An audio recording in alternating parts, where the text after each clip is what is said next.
ازيكم، اهلا بيكم في حلقه جديده من بودكاست قلم كوره من ايه قلم على www واللو وازاي مبدئيا يا جماعه لازم ابدا بالامور الاداريه. شكرا لكل الناس اللي بتكتب لنا كومنتس، اللي بتعمل لايك، اللي بتتابعنا على السوشيال ميديا، اللي بتتفرج علينا على يوتيوب، واللي بتسمعنا على منصات البودكاست. الفتره اللي فاتت الدعم اللي انتوا بتقدموه لنا كبير جدا، والحمد لله المحتوى بدا ان هو يتقدر، فدي حاجه بتسعدنا جدا. واللي بيتفرج علينا لاول مره او بيسمعنا لاول مره ما تنساش تعمل سبسكرايب للقناه واعمل لنا فولو على منصات السوشيال ميديا. هتلاقينا ايه قلام على انستجرام، وهتلاقيني باسمي يوسف وائل على تويتر، تعمليش فولو على تويتر مان سيبوني براحتي. محدش قال انت لي فولو هيفرق على معاك تويتر. يعني لو حد عمل لك فولو؟ وانت كده كده هتبقى هيفرق معاهم براحتك، هم. مالكش دعوه بقى، هو كل واحد بياخد صاحب قرارات نفسه. ماشي ف هعمل لهم بلوك. عم في واحد عمل لي فولو من ليه؟ بتاع ده كده، دخل قال لي تو ساينز الكوره وقمت عامل له بلوك. المهم شكرا لكل الناس، وما تنسوش تعملوا سبسكرايب. ومن غير اي مقدمات تانية، طبعا فرزر انتوا عارفين ادو ايه وزود فرزر further ado. ادو. الاول بس اقول لهم الاجنده. الحلقه دي هنتكلم طبعا على ماتشين الشامبيونز ليج. ريال مدريد طبعا تصعد على بايرن ميونخ، وهتواجه الناحيه التانية دورتموند اللي كسبوا بي اس جي. وهنتكلم اكيد على بايرن ليفركوزن وعلى روما.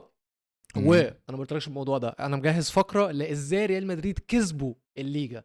ناخد الليجا من بدايته لغايه اخره سهل، ونشوف ازاي ريال مدريد كسبوا حلقه الليجا. مدريديه يعني. وبعدين في الاخر في شقلب وقلب هنشوف جوائز الدوري الانجليزي، مين برادا المرشحين ايه. مين المرشحين للجوائز.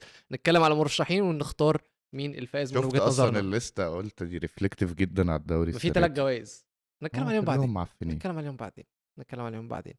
ماشي.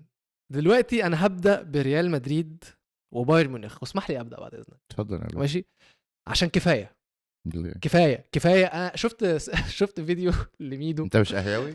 ايوه، ما هي دي بقى عصريش كفايه فكك بقى. لا بص، شفت فيديو لميدو كان طالع مع حسام غالي، وبعدين بيتكلم بيقول لك ان انشيلوتي عنده ساحر بيستعين بيه قبل كل ماتشاته. طبعا ده هراء، وطبعا ده اي كلام، ولكن هو من اللي احنا بنشوفه من ريال مدريد بقالنا مثلا 2 أو 3 سنين. هو لا عادي جدا، دي حاجه تصدق جدا، لان تحس ان آلهة الكورة مش بيحبوا اي فريق غير ريال مدريد. تحس ان الكون كله بيتسخر علشان خاطر ريال مدريد تكسب. وانا مش بقول كده، مش معنى ان انا بقول كده ان انا بقلل من المجهود اللي ريال مدريد بتحطه، مش معنى ان انا بقول كده ان انا بقول ان ريال مدريد كانت تستاهل ان هي تطلع، او ان بايرن ميونخ كانوا يستاهلوا هم اللي يصعدوا على حساب ريال مدريد. نفس الكلام قلته على ماتش مانشستر سيتي.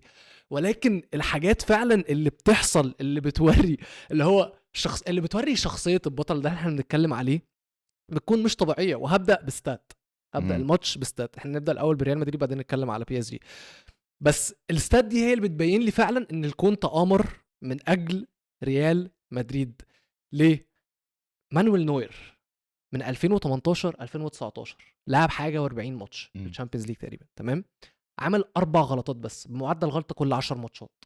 يشاء القدر. في الشامبيونز ليج تقريبا في الشامبيونز ليج لسه غلطان ماتش شتوتجارت اللي فات. ايه؟ لسه اظن غلطان في ماتش الشامبيونز ليج، شتوتجارت اظن اللي في فات. الشامبيونز ليج.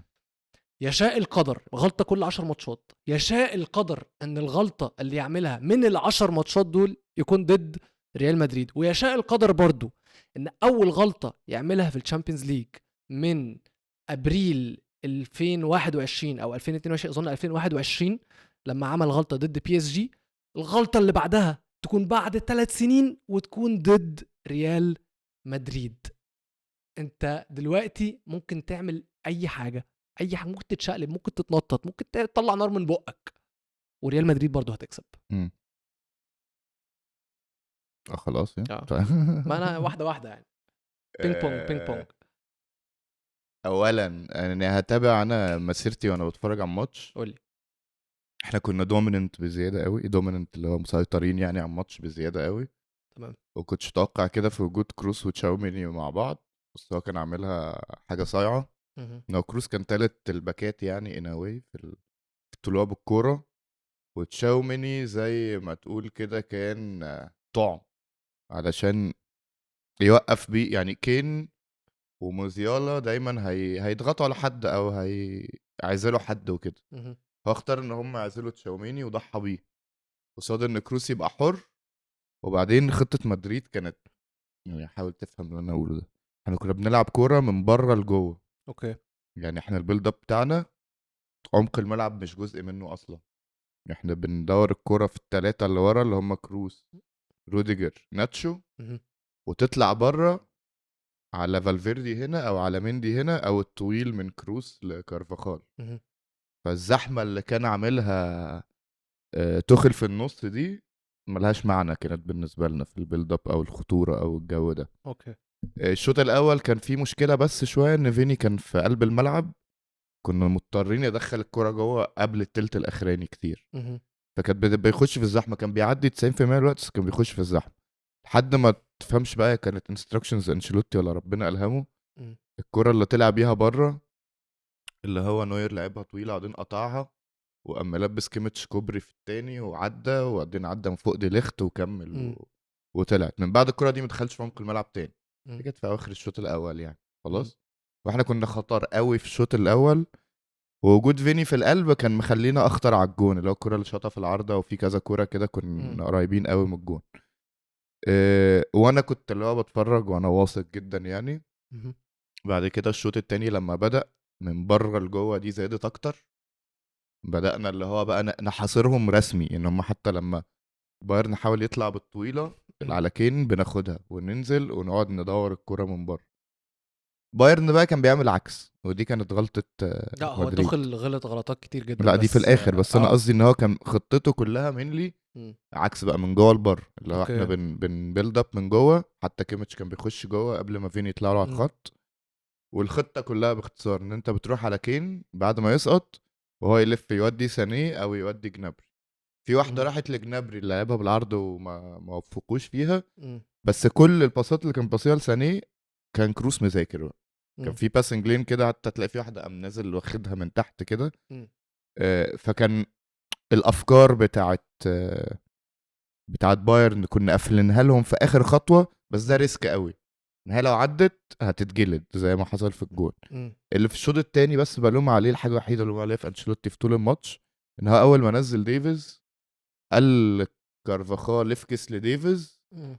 وخش امسك موزيالا، خش مان مع موزيالا. فالكره بتاعت ديفيز دي اللي جت جون دي كانت تالت واحده.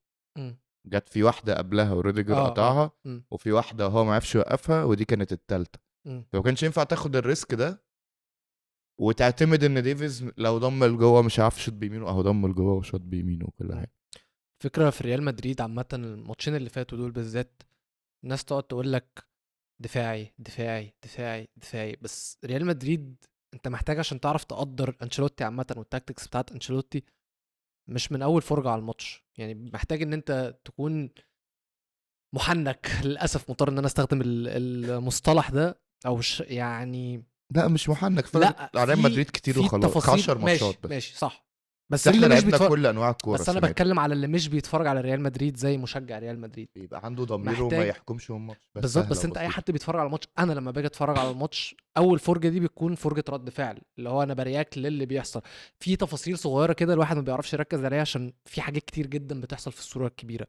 بس ريال مدريد لما تيجي تتفرج على اعادات او تيجي تتفرج على الماتش تاني من اول وجديد بتلاقي ان في التفاصيل الصغيره دي على قد ما هي صغيره على قد ما هي بتكون فرق قوي وتكون كبيره جدا. يعني واحد زي كروس ماتش كبير جدا عمله امبارح، انا وانا بتفرج على الماتش ما قدرتش حجم اللي كروس بيعمله. ودي حاجه انا اقدر اقولها تقريبا في كل الماتشات بتاعت ريال مدريد وكل الماتشات اللي كروس بيتالق فيها، بس الماتش امبارح بالذات بعدين لما قعدت اتفرج على فيديوهات اتفرج على اعادات اشوف الستاتستكس اشوف الاحصائيات اسمع الناس تانية بتتكلم. كروس عارف لما كانوا بيقولوا انت لو اتفرجت على الماتش مش هتشوف بوسكيتس، لو اتفرجت على بوسكيتس هتشوف الماتش. ده كروس. وانت حتى الحلقه اللي فاتت قلت اللي هو الكرة سهله قوي قوي قوي بكروس. الماتش ده كمان كان اكتر، الماتش ده كان بيلعب ديب قوي مم. ولاعيبه بايرن تحزق وتجري. انا التيتا بس في كروس ده كانت مجنناني، حتى شفت كذا حد كتاب على التايم لاين انت هرش الفنت بتاع كروس ده صح؟ لو بيرمي يعني الكرة جايه له كده بيرجع من مكان ما جت بس بيرمي كتفه لبره ويقوم قافل بطن رجله وداخل بيها جوه تاني. ماشي الكرة دي انا اول مره اكتشفتها له كان في ماتشنا ضدهم بتاع بايرن ميونخ ريال مدريد. اوكي. وعملها في تشافي الونسو بالصدفه يعني. اوكي خلاص فانا استغربت ان تشافي الونسو فتح حوض من حد اصلا. اوكي. فخلاص خدت بالي منها. بعدين اول ما اتنقل ريال مدريد كانوا لعب اتلتيكو مدريد ماتش كده وخسرناه، عملها في كوكي بتاع 5 مرات مثلا، منهم واحده خلاه يفتح حوض زي اشلي كول كده. التيتا بقى ان 10 years later امبارح ولا الماتش يعني اول امبارح عملها بتاع 4 مرات مثلا يعني في ناس المفروض خبره، مش هقول لك بافلوفيتش وبتاع، ايه ياكل مره كين ياكل يعني كين اصلا كان ماسك المفروض يعني بالذات شوط تاني كان ماسك كروس مان عذبه يعني جننه والله. يعني سيبك من كين وهو معاك كوره ده والناس مش هتاخد بالها من اداء كين الدفاعي اللي هو اداء كويس عامه في المطلق يعني. بس في ماتش كروس هو انت اكتر 2 بيأزموك في الطلوع بالكوره هو كين وموزيالا، هو رجلك واحد بلا مجهود بلا اي حاجه كده اللي هو فاهم. ولو انت محظوظ ان انت عندك كروس فانت محظوظ قوي قوي قوي ان انت عندك كروس ومودريتش الاثنين. انت عشان ومحظوظ جدا، خلي بالك دي حاجه مهمه قوي، انت محظوظ جدا ان انت شاطر لدرجه ان انت عارف تقعد مودريتش عندك على الدكه وما تبداش بيه وما بقاش متضايق.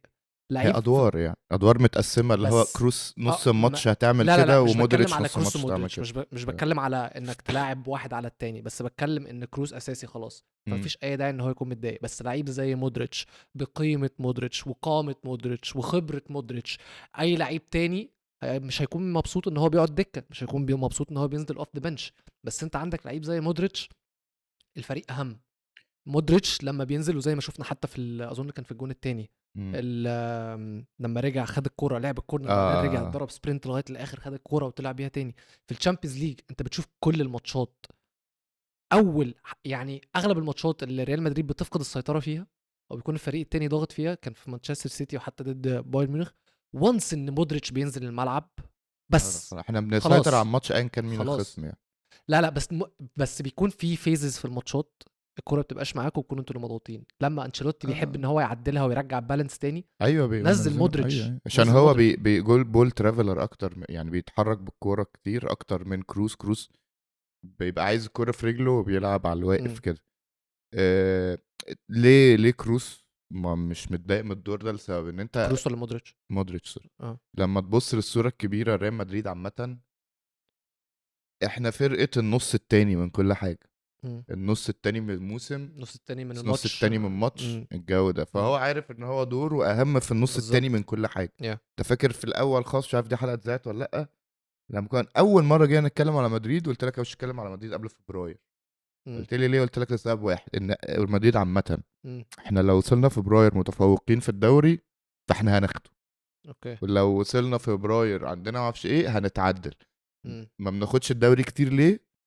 عشان مش كتير بنبقى قبل فبراير. بالظبط. بس من فبراير لاخر الموسم ريال مدريد دايما واحد من احسن 3 فرق في العالم. حتى في مواسم البائسه زي السنه اللي فاتت مثلا. فمودريتش مدرك ده لان هو قاعد في النادي بقاله مليون سنه. ومدرك ان احنا ريال مدريد من الدقيقه 1 للدقيقه 65 حاجه وايا كانت النتيجه بالظبط، والدقيقه 65 للدقيقه 90 بلس 100 حتى حاجه تاني وانيمال تاني خالص وبتاع. فهو عارف ان هو نازل يلعب الماتش بتاعه اللي جوه الماتش. لما تقعد وتجربها وتعمل وتعيش في النادي كتير تحس ان هي مش حاجه بتضايق. هو كان متضايق في اول السيزون بس عشان اول السيزون احنا كنا ماشيين زي الجرافه.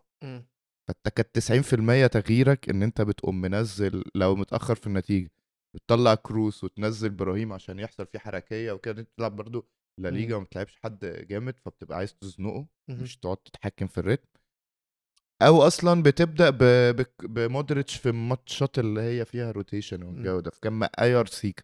لكن النص التاني من الموسم بتبدا كل الصور توضح. يعني تلاقي مثلا الاشاعات ان اردا عايز يمشي ديكيت. الاشاعات بتاعت ان في الاول السيزون كان بيقول لك ابراهيم متضايق ومش فاهم دوره راحت. جبتوا ليه خوسيلو يا جماعه؟ راحت. دايما انا اي حد بيسالني على اي حاجه بتاعت مدريد او حد بيقول لي انت هتجيبه تعمل بيه ايه اقول له اخر السيزون هتعرف. يعني لسه كنت كاتب بس ما علقتش يعني كنت كاتب تويتر ان كان في لينك بفيرتس كده فقلت موافق. واحد بيقول لي هتجيبوه تعملوا بيه ايه؟ انا كسلت ارد لان الرد هو اللي بيترد كل مره. يا جماعه الكوره بتلعبش ب 11 لعيب والموسم مش اسبوع. انت الموسم عندك طويل. يعني انت تيجي دلوقتي في ملخص السيزون هل ابراهيم دياز ليه دور ولا لا مهم يعني؟ انا ماشي. خوسيلو ليه دور مهم ولا لا؟ مودريتش اردا لا يعني، بس الروتيشنال وقدام هيبقى ليه. بس هتلاقي كل اناتشو اللي هو لما انت تيجي تجهز موسمك هو المدافع الرابع بتاعك. جارسيا حتى يعني رول جارسيا في ماتشات كتير بينزل من على الدكه بيغيرها. ماتش الكلاسيكو لما نزل ادانا خلانا احنا اللي ماسكين الكوره طول الوقت.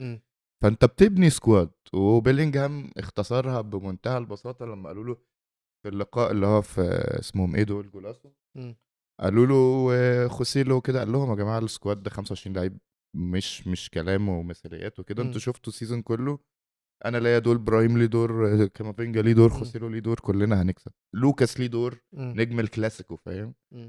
فانت ده سكواد 25 لعيب بينزلوا يلعبوا كوره تمام. فدايما جمله هيجي يعمل ايه دي خلاص نشيل حساباتنا ككوره بقى طيب مدريد. هو حلو قوي ان انت قلت النقطه دي علشان التبديلات هي اللي فرقت في الماتش ده. تبديلات توخل هي اللي ضيعته، وتبديلات انشيلوتي هي اللي حرفيا كسبته. ف وده اللي هيوصلنا طبعا، يعني هنربطه بمودريتش بفكره ان دايما اغلب الماتشات لما مودريتش بينزل خوسيلو بينزل، لو انتوا محتاجين جون دايما ينزلوا مع بعض. وفي ماتشات على قطعتك الماتشات، في ماتشات اللي بتعمل لها روتيشن تلاقي دايما في باترن ان احنا بنلعب بلوكاس مع خوسيلو لسبب ان لوكاس بيرفع اكتر بكتير من اخر الخط اكتر من كارفا يحب يخش جوه اللعب يلعب عرضيه على الارض. هتلاقي 90% من اجوان خوسيلو كلهم تقريبا يا اسيست بيلينجهام اللي هو بيحطهم على الارض، يا اسيست لوكاس اللي هو بيجيبهم من السما. فهو انشيلوتي ودافيدي، لان انا همنشن دافيدي كتير لان هو ليه دور كبير. هي كليب، شفت انت الكليب ده اللي هو اللي نزل خوسيلو، هنعمل ايه هننزل خوسيلو. هم بس اللي هو لما عاوز جون انزل كذا، لا هو عنده منظومات مع بعد، يعني عنده حاجات بتركب طبعا مع بعض. يعني انت تلاقي دايما مودريتش وكامافينجا في بينهم ربط، حتى لو ده بادئ في شوط وده بادئ في شوط، بس ينزلوا مع بعض في حاجه كلك، يعني حاجه مجموعه الاثنين هيعملوها مع بعض. انت بتفكر التيمت تيم لينكس قوي غير التيمت تيم، لو تيم لينكس مالهاش دعوه بالدكه، بس في حاجات ادوار مكمله لبعض. يعني لوكاس مع خوسيلو بيعملوا حاجه، هتلاقي دايما في حاجه مودريتش بيعملها مع كامافينجا، هتلاقي ابراهيم لو بيلينجهام في الملعب بيعملوا حاجه مع بعض، غير لو ابراهيم نزل ورودريجو لسه في الملعب، غير لو ابراهيم نزل وفيني في الملعب وبيوفرلودوا في ناحيه. فالحاجات مش محض صدفه، الحاجات ايوه طبعا لانها متكرره. يعني ادوار ابراهيم عنده 4 ادوار، الاربعه متكررين مش عشوائي، اللي هو ده مع ده بنعمل كذا، ده مع ده. وبعدين انت دلوقتي احنا داخلين على الماتش الحاجه و50 في الموسم، فاحنا لعبنا كل الالعاب، يعني عملنا كل التفنيطات وجربنا كل الحاجات. والجون بتاع خوسيلو ده انا عايز اقول لك انهي واحد، الاول ولا التاني؟ كلهم يعني الاثنين، ما هو نفس الفكره. احنا جبناه الموسم ده كتير جدا ببيلينجهام وخوسيلو بالذات. يعني الكره اللي بتقع من ايد الجون تحط دي بيلينجهام جاب بتاع 4، خوسيلو جاب بتاع 3 مثلا. يعني في جاريه معينه، يعني هتقع من ايد الجون دي صدفه، بس ان انت حاطط المنظومه معينه ان احنا لما فيني في الحته دي وهيشوط هو في تكمله يا جماعه، جت وما جاتش في تكمله يا جماعه. النقطه دي اللي انت قلتها، فكره ان في لينك اب عامه بين بيلينجهام وخوسيلو، دي محتاجين نرجع خطوه ورا بس ونشوف اصلا ازاي انشيلوتي ان هو قدر يعمل اللينك اب ده. لان من البدايه انشيلوتي كان عايز هاري كين كمهاجم، بريز قال له لا، جاب له خوسيلو وجاب له بيلينغهام. فعلى قد ان دي مش الصفقات اللي يعني مش هي دي الصفقه اللي كان انشيلوتي عايزها. اكيد انشيلوتي كان عايز هاري كين عشان كان في طريقه لعب معينه عايز يلعب بيها. بس لما بريز قال له لا انا هجيب لك الاثنين دول، مبدئيا محتاجين نتكلم على المخ العبقري بتاع بريز، ان هو كان شايف موف المدرب نفسه مش شايفها. تمام. وبرضه نتكلم على انشيلوتي ان هو قرا الموف وقدر ان هو يعني يطلع احسن حاجه منها، يخليها فاكن، مش يطلع احسن حاجه منها، يخلي بيلينغهام ان احنا نكون بنتكلم عليه ان هو بالون دور نوميني. وطبعا هنتكلم على النومينيز عامه كلهم. البتاع الفيديو بتاع فاكر فيني ده، سبحان الله سبحان الله شكلها تتحقق كده. هو فينيسيوس برضو اللي بيعمله في السيمي فاينل ضد مانشستر سيتي، واللي عمله في سوري في الكوارتر فاينل ضد مانشستر سيتي، واللي عمله في السيمي فاينل ضد بايرن ميونخ، وريك فعلا ان هو مايلز اهيد. لان انت انا حافظه، قلت لك في الاشواط الاخيره من الموسم فيني بيقوم يقول لهم يلا يا اولاد ديك الكلب. بس لحظه، معلش برضو هقف عند ماتش بايرن ميونخ بالذات. كيميتش ما كانش وحش، بس فينيسيوس كان unplayable اللي هو مستحيل تعرف تعمل آه. قدامه اي حاجه مهما كنت اختيار كويس. كيميتش على فيني فيني؟ ده اختيار مغرور جدا من توخيل مغرور؟ بصراحة. لا ليه؟ علشان من العالم كله بلا استثناء بقالنا 3 سنين كله مم. بيقيف خط الباكات على فيني. توخيل قيف خط الباكات على شكل بايرن ان هو بيهجم. طب البس فاهم. يعني انت بتلاقي اروخو بيغير مكانه في ماتشات مدريد، هتلاقي في ماتشات لما كان ليفربول كنا بنلعبهم من سنتين بس كان بيغير دور ارنولد ويلزق معاه 3-4 عشان يحاول، مش بينجح، عشان مم. يحاول يوقف فيني. سيتي قبل لما ووكر يبقى اساسي على طول السنه اللي فاتت، مم. قبل ماتشين مدريد ووكر ما كانش اساسي الموسم كله مم. بلا يعني كان اكانجي الباك رايت الموسم كله. مهم. فالعالم كله بيغير عشان دي. بس معلش انا عايز اختلف معاك، مم. لان هو كان عامل تويست شويه في خط الدفاع عنده، ما لعبش بكيم ولعب بديليخت. تمام. وكنا دايما بنشوف ان اول لما كان فيني بيطلع من كيميتش كان ديليخت هو اللي بيقابل، وديليخت كان كويس جدا في الماتش ده. ده عشان وده بوزيشن فيني مش عشان ده الدور، يعني ماشي بوزيشن ماشي فيني كان في القلب ما كانش بره. طيب ماشي انت عندك تمام، بس هو لو كان لاعب مثلا واحد زي كيم ولا كان لاعب واحد زي اوباميكانو، لو كان لعب بكيم تاني ما كانش هيعمل نفس الدور او ما كانش هيكون بنفس القوه اللي كان ديليخت بيها. فهو مبدئيا اختياره لديليخت كان بس تحسين من مش هينفع هي خلاص. كانت هو لكيم كيم يعني. خسر مكانه بسبب الغلطات اللي عملها الماتش اللي فات، بلس ان ديليخت اثبت ان هو كان لا هو الاختيار الصحيح. فهو عمل تعديله، وتعديله مش غلط من وجهه نظري، لان انا شفت ديليخت عمل ماتش كويس جدا. وزي ما بقول لك كيميتش نفسه ما شفتش ان هو عمل ماتش وحش، يعني هو ما كانش سهل على فينيسيوس، بس فينيسيوس مجنون، كان مجنون فعلا سريع. يعني معلش اخر حاجه اقولها بس عشان فينيسيوس لازم نقدر الحته دي بالذات، ان هو مش فكره ان هو مهاري بس، يعني هو فكره ان هو بيرقص وبيعدي. طبعا جزء منها يرجع لان هو مهاري، والجزء التاني ان هو سريع في حركته، في مهارته سريع جدا. فمهما كان المدافع اريو، مهما كان المدافع متوقع هو هيروح فين، هو مستحيل يلحقه، لان فينيسيوس بيزق الكوره اسرع. وفينيسيوس في كل ترقيصه وكل 1 on 1 بيخش فيها مع المدافع بيعمل حركه مختلفه تماما، فانبلايبل. احنا قبل الجون بتاع باير كان فينيسيوس معدي من كيميتش بتاع 7 مرات وكل مره كان بيعملها على الكات باك، وفي ليه؟ كل مره كنت بقول المره الجايه وديفيس كان في الملعب صح؟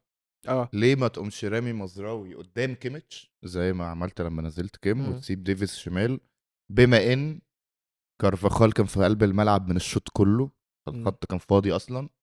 اوكي. فانت بتلعب بديفيز ومزراوي على الخط، دي ملهاش معنى. مزراوي الشوط التاني ما قابلش حد، كان واقف معانا. مزراوي اصلا في الشوط التاني كان واقف في قلب الملعب، لو خدت بالك في كذا كوره حاول يشوط كانت بتبقى ببلوكت على طول. مزراوي في قلب الملعب، طب ما توديه ساعد الحاج العجوز اللي طالعان عينه ده وتسيب لديفيز الخط بتاعه ده قياسه. اصل مين اللي بيهجم الناحيه دي؟ فالفيردي لو جنح وكارفاخال لو قالوا له سيب موزيال، وده غالبا ما كانش هيحصل. فانت اوفرلود الناحيه دي بلا هدف، يعني حتى الكره ان ديفيز هيعدي فياخد الطويله كان هياخدها عادي هو باك ليفت. وان انت سايب كيميتش رهينه والماتش كله بيتلعب، وبعدين بن اوفرلود بقى فجاه تلاقي بيلينجهام راح رمى هناك، فجاه تلاقي رودريجو راح رمى هناك، حتى ابراهيم لما نزل راح رمى هناك. فانت عملت اوفرلود على الراجل. وانا مش بقول يعني حتى تغييره كيم دي انا بالنسبه لي مجنونه. ليه؟ لان انت ممكن تقوم زي كيميتش باك تالت وتقوم ناقل مزراوي كده وقف ديفيز ليه؟ عشان ريال مدريد هيتعادل، مش لو اتعادل اتعادل يا جدع، قوم رجعها تاني، قوم حتى زق كيميتش في نص الملعب ولعب مزراوي واتنين باكات ديفيز. في 7000 حل بالعناصر اللي كانت معايا تحت ايده في الملعب، غير ان ليمر اصلا باك رايت. في شايف كام حل هو مختار ان هفضل واخد نفس الرهان بتاع انا هسيب كيميتش على فيني ان شاء الله تنفع. بص بقالنا يومين من ساعه ما تقارير توخل لمانشستر يونايتد دي طلعت، والشباب على الجروب عندنا عمالين يبعتوا يقولوا لنا حلو قوي حلو قوي، بس اللي مش بيشجعوا يونايتد حلو قوي وانتوا الطولوا ومش الطولوا ومش عارف ايه وبتاع. وانا اللي هو لا انا مش عايز توخل، انا مش عايز توخل. ليه؟ لان انا في دماغي بالذات جملتك ان هو مدرب رد فعل لازقه في دماغي، مش راضيه تطلع. ومدرب نوك اوتس وانتوا مش تلعبوا نوك اوتس، هو ملوش معنى. مش بقول لك رخامه بس ملهاش معنى. سيبك من النقطه دي. فكره ان توخل مش مدرب دوري عامه، مش مدرب سيزون طويل. وانا الصراحه مكسل ان انا اقعد اشرح لهم القصه دي، اللي هو يعني اسمعوا الحلقه وهتفهموا يعني تحليلنا لتوخل وليه انا مش عايزه في مانشستر يونايتد. ليه بقى سبب تاني واثبت لي توخل الكلام ده في الماتش، ان هو اكبر عدو لنفسه. وده طبعا بيرجع لفكره ان هو رد فعل المدرب، رد فعل اكبر عدو لنفسه. انا بالنسبه لي خسر الماتش من بدايته. انت شايف ان هو خسر الماتش من العناصر اللي بدأ بيها؟ انا شايف ان هو خسر الماتش مع اصلا تبديل ديفيس، ان هو نزله. ماشي ديفيس نزل، ماشي ديفيس جاب الجون، ماشي ديفيس عمل كام لقطه ان هو نفس الطريقه اللي دخل وجاب بيها الجون. بس انت عندك في الماتش الاول كان موزيالا متألق على الشمال. موزيالا الكرة في رجله، موزيالا لعيب بيحب الكرة في رجله. موزيالا لما كان على الشمال كان بياخد الكرة وكان بيخش يفتش العيال جوه، كان بيشكل خطورة كبيرة جدا. من البداية اصلا هو بدأ باختيار غلط ان هو لعب موزيالا جوه في القلب. في القلب كان ineffective، ما كانش ليه اي لازمة، ما كانش ومش لقوة خصمه، هو ما كانش كويس، هو ما كانش كويس تمام. بس افهمها بما ان هو جنابري بقى عنده فبقى عنده جناحين يقدر يطير في اول الماتش فاهم، بس ما انا بقول لك مفهومه. انما ان انت لما جنابري يتصاب وتقرر ان انت عايز تلعب بنفس طريقه اللعب دي اللي هي اصلا انت عملتها مش عارف على اي اساس، فانت هتنزل واحد برضو طياره شويه هيلعب نفس طريقه اللعب اللي جنابري كان بيلعبها، وما فكرتش ان انت ترجع للكويس اللي انت عملته اصلا من البدايه في الماتش الاول، للشيء اللي كان منجحك، للشيء اللي كان مخلي بايرن ميونخ عامله خطوره وهي موزيالا على الشمال، وتنزل مولر بدل جنابري وهو يلعب في النص في القلب، وقرر ان هو يلعب بديفيس. انا بالنسبه لي انت من اول هنا بدات تشخ، بس دي هتعدي من تحت الرادار لان ديفيس جاب جون، فمحدش هيقدر يقول لك لا هو غلط بالتبديله دي. يعني ديفيس كتغيير كان افكتيف لان هو كان عايز حاجه معينه اللي هي الكره بتاع، بس هو بجد هجوميا فعلا ما حاولش يعمل غير جمله واحده اللي هو كان هيسقط ويودي. كان الماتش ده كان وحش والماتش في الودي يعني الأول. من كان دايما الطويله بتاعته دي بتروح ما بترجعش وراها، راحت واحده ديفيس جون. بس كروس قطع له بتاع 3 لثانيه. لا كان في واحده بالذات انا هقطعها اللي هو نزل عملها كده. هو كان اتاخر فيها شويه، اللي هو كان اللي هو عملها بشماله ورمى ملا وش رجله فيها، نط عليها خدها واحده تاكل اللي هو خدها بالخبره. هو وقفها اصلا مش تاكل، هو لو نزل وقفها وقام لاعب كده عادي، قصدي زحله كده عمل فيها لقطه. بس كان ما دي كانت الحته روعة. يعني دي نديها كريدت لانشيلوتي. ليه؟ لان هو السيت اب بتاعهم ده بالثلاثي ده، يعني كروس وتشاوميني على فكره من احسن الناس اللي بتهرش الباسنج لينز او مسارات الكوره، تمام، مش لازم يحتك بحد. فتلاقي دايما فجاه قام واقف ومادد برجال وتشاوميني في قلب الملعب، عشان كده موزيالا كان ملغي لان هو كان بيحرمه من وصول الكوره ليه اصلا. نفس الكلام بقى لسانيه، يعني سانيه هتلاقيه الجزء ما كانتش الكوره بتوصل له اصلا، غير ان هي لما توصل له بيتصرف فيها غلط، بس قادره بتوصل له ليه؟ لان في مسار الكرة وهي رايحة وتوني كروس بيوقدها. يعني انت هتلاقي خناقة ساني مندي دي تقريبا ما حصلتش. انا عايز اوضح حاجة برضو تانية، ان انت الضغط عندك نوعين. انت ممكن في ضغط اللي هو انت بتمان، انت بتكون قريب من مانك، وفي ضغط تاني ان انت قافل كل الباسنج لينز. فانت عندك اصلا ممكن اللعيبة ما بتكونش مانا اللعيبة التانية، والراجل اللي معاك الكرة مش عارف يعمل ايه، لان شايف كل الباسنج لينز. ده اللي عملناه في سيتي، انت ضغط على حامل الكرة ينقلوا حوالينا بس مش من خلالنا. صعب تنقل من خلال اللعيبة. انت اتكلمت على ساني ومندي. برضو الحاجة من الحاجات اللي شفتها في اول الماتش، من اول لقطة شفتها في الماتش وقلت الواد ده زبالة، ساني. اول كورة خالص اتلعبت طويلة على ساني وكان بيرجع بظهره، وكان مندي في ظهره عادي. هو مندي ما عملش فاول عليه، ما رخمش عليه وعمل اي حاجة، اللي هو بس حط ايده حواليه. شفتها وقف. انا اول ما شفت الكورة دي قلت اللي هو مندي حتى استغرب اللي هو شال ايده اللي هو أيوة. ايه ده، وقام حاططها تاني. لو ادي انا عارف فيهاش حاجه يعني، اللي هو عارف لو بس كنت بقالك 10 ثواني مثلا مندي عامل فيك كده كنت اقول لك ماشي حقك مثلا. بس ده لسه حاطط ايده حواليك وانت قمت واقف وعملها مره تانية برضو. كان في نوع من انواع وانا اسف بقى في اللفظ يا جماعه، بس العلوئيه مش طبيعيه عند ساني فعلا. برضو برجع تاني واقول اللعيبه الحريفه دي معظمها مايصه الا من رحم ربي. ما هي دي بقى الفكره اللي انا كنت بفكر فيها برضو وانا جاي لك دلوقتي في العربيه، اللي هو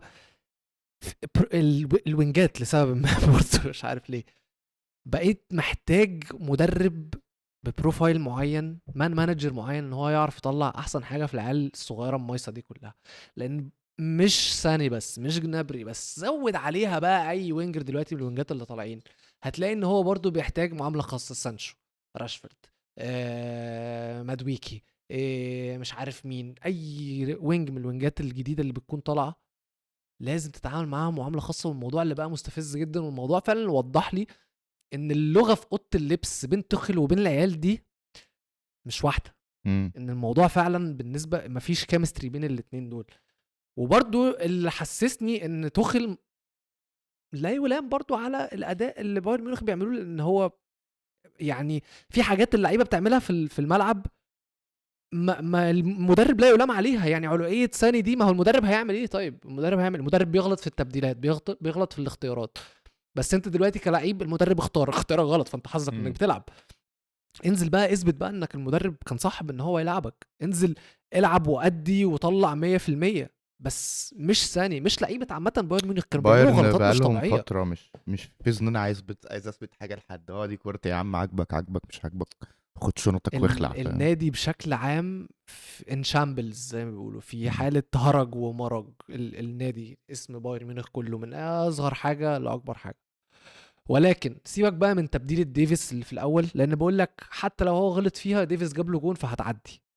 التبديلات اللي انت عملتها علشان تقفل بيها الماتش، ده انت مدرب دوري مصري، انت ممكن تقفل الماتش من غير ما كنت تبديلة كومان دي زمان في برشلونة. ايه تبديلة كومان زمان في برشلونة كان كل ما يعملها يخسر الماتش. حتى كنت بسميها خطة البسبوسة. ان هو بيعمل ايه؟ بيحوط الناس كلها بره ويقوم حاطط ارتكاز كده في النص، عامل زي البتاع اللي جوه البسبوسية دي. والناس من بره بقى حواليهم كده، اللي هي 3-5-2، اللي هو تلاقيه خط باكات، خط معرفش ايه، وينجات، مهاجم، وارتكاز. طب هم هيمسكوا الارتكاز ده يشمبلوه يعني.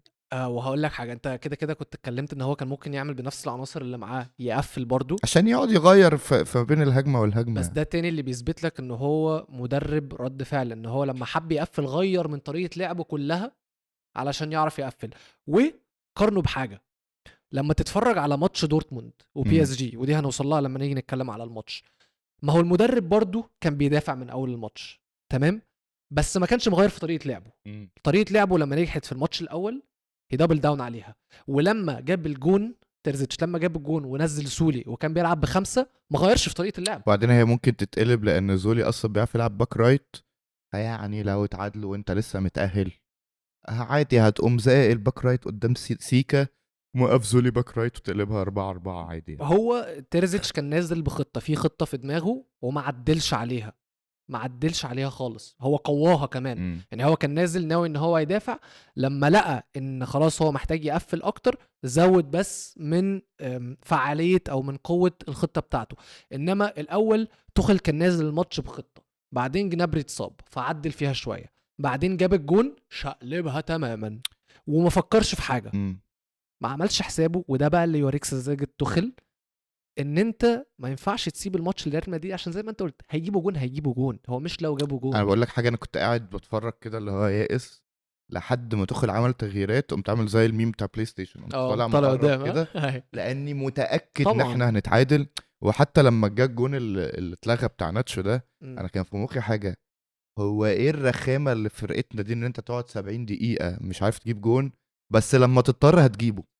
ما هو ده اللي انا بقوله لك يا ابني بقالي حلقتين، اللي هو لما فريق رخم قوي.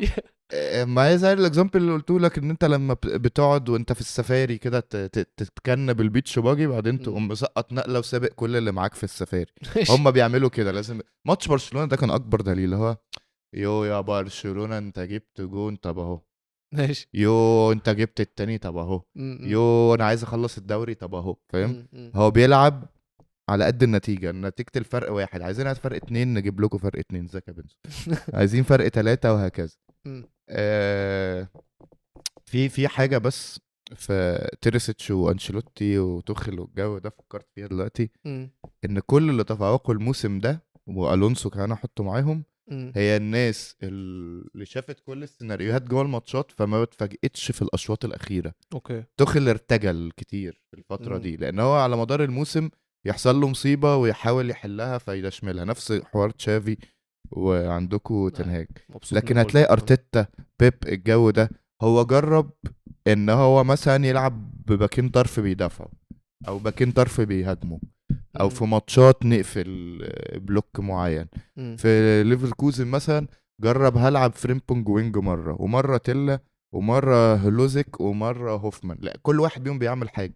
فلما يجي في ماتش امبارح متاخر 2-0 مش هيتفاجئ هو ايه التغيير اللي يعمله اللي يحوله من الحته دي للحته دي. زي مدريد أوكي. لما وصلنا للشوط ده وان انت احتاجت تشيس النتيجه، هو عارف خرج واحد من اللي في النص. مين كان قال لهم النهارده انت مش محتاج جري؟ طلع لي يا ابني فالفيردي، نزل خوسيلو. ما اعرفش مين مش شايف، طلع لي يا ابني رودريجو، نزل لي ابراهيم. ما اعرفش مين عايز ايه، طلع لي تشاوميني، نزل لي كامافينجا حركيه شويه وكروس ومودريتش. التغيير ده ولا تغيير منهم كان مرتجل، كلها تغييرات شافها قبل كده في ماتش. اوكي. شفناه في ماتشات في الليجا، شفناه في ماتشات في البطوله دي شخصيا. عايز تقفل بعد الحاجات دي بتعرف تقفل بالعناصر اللي في الملعب او اللي بره وكده. لكن ان انت كل المدربين اللي بيحاولوا يرتجلوا عشان يحافظوا على نتيجه او على طريقه لعب او يقلبوا نتيجه، فشلوا فشل ذريع. وعشان كده انت اعتقد